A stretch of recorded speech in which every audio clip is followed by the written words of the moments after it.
अखंडमंडलाकारं व्याप्तमेन चराचरं तत्पदं दर्शितं येन तस्मै श्री गुरुवे नमः। हमारे सभी दर्शकों को सादर प्रणाम। जय श्री कृष्ण, राधे राधे। मित्रों, मैं पंडित प्रेम शंकर शर्मा उपस्थित हूँ आज एक नए विषय के साथ। आज जानेंगे शुभ कार्यों में लग्न शुद्धि कैसे करें। विवाह, मुंडन, गृहारंभादि शुभ कार्यों में मास, तिथि, नक्षत्र, योगादि की शुद्धि के साथ विवाह लग्न की शुद्धि को विशेष महत्व व प्रधानता है। कहा गया है, तिथि शरीरम मन इंदुवीर्यं विलग्न मात्या अवय वास्तु बाध्या। अर्थात तिथि को शरीर, चंद्रमा को मन, नक्षत्र योगादि को शरीर के अंग कहे गए हैं। लग्न वीर्यम बिना यत्र यत् कर्म क्रियते बुधेय तत्फलम विलयम याति ग्रीष्मे कुसरिता यथा। लग्न बल के बिना यदि कोई शुभ कार्य किया जाता है तो जैसे ग्रीष्म काल में बिना पानी की नदी व्यर्थ कही गई है, वैसे लग्न फल के बिना कोई भी शुभ कार्य।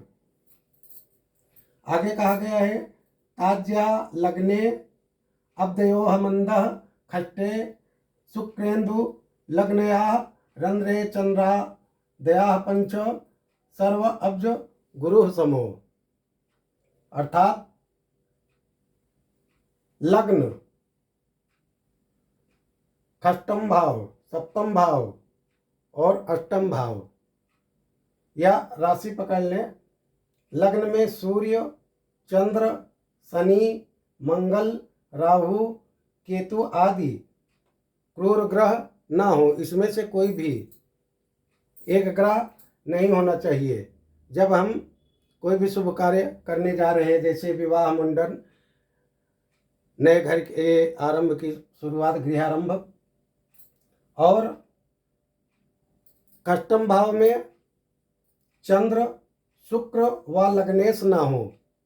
लग्नेश अर्थात जैसे यहाँ पे लग्न में राशि मेष राशि है तो मेष राशि का स्वामी हो गया मंगल, तो यहाँ पे लग्नेश, यहाँ पे जो भी राशि रहेगी उस राशि का स्वामी लग्नेश होता है, तो वो षष्ठम भाव में ना हो। उसके साथ साथ चंद्र और शुक्र भी नहीं होना चाहिए षष्ठम भाव में।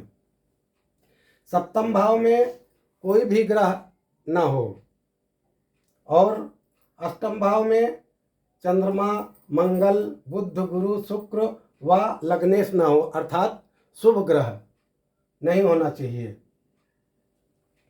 तब जो है लग्न शुद्धि कही गई है।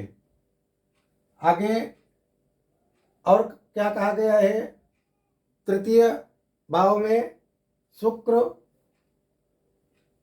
चतुर्थ भाव में राहु, सप्तम भाव में चंद्र, गुरु, दसम भाव में मंगल और द्वादश भाव में शनि यदि उस समय हो तो इन ग्रहों से संबंधित दान आदि कर देना चाहिए, तो उससे जो है शुभ कार्य कर सकते हैं। और आगे कहा गया है, लग्ने वर्गोत्तमे बिंदु धुनाभे लाभगे अथवा केंद्र कोणे गुरोदोषा नश्यन्ति सकला अपि। अर्थात विवाह लग्न कार्य में 3, 6, 8, 11 में सूर्य अर्थात तीसरा भाव, छठा भाव और 8वां भाव, 11वां भाव, इन भाव में सूर्य इन्हीं स्थानों में या 3, 6, 11 विशेष रूप से राहु, केतु और शनि भी शुभ होते हैं। इसको फिर से समझ लें, विवाह लग्न आदि शुभ कार्यों में 3, 6, 8, 11 में सूर्य इन्हीं स्थानों में राहु केतु और शनि भी शुभ कहा गया है। यानी इन स्थानों में क्रूर ग्रह हो तो 3, 6, 8, 11 सूर्य, इन्हीं स्थानों में राहु केतु और शनि भी शुभ होते हैं। 3, 6, 11वें में मंगल, यानी 3, 6 और 11 इसमें मंगल ग्रह यदि विद्यमान हो, 2, 3, 11, 2, 3 और 11 इन भावों में चंद्रमा यदि विद्यमान हो, और 3, 6, 7, 3, 6 और 7वें इन भाव में शुभ, और 8वें स्थान को छोड़कर, इस 8वें स्थान को छोड़कर अन्य भाव में स्थित शुक्र शुभ होता है।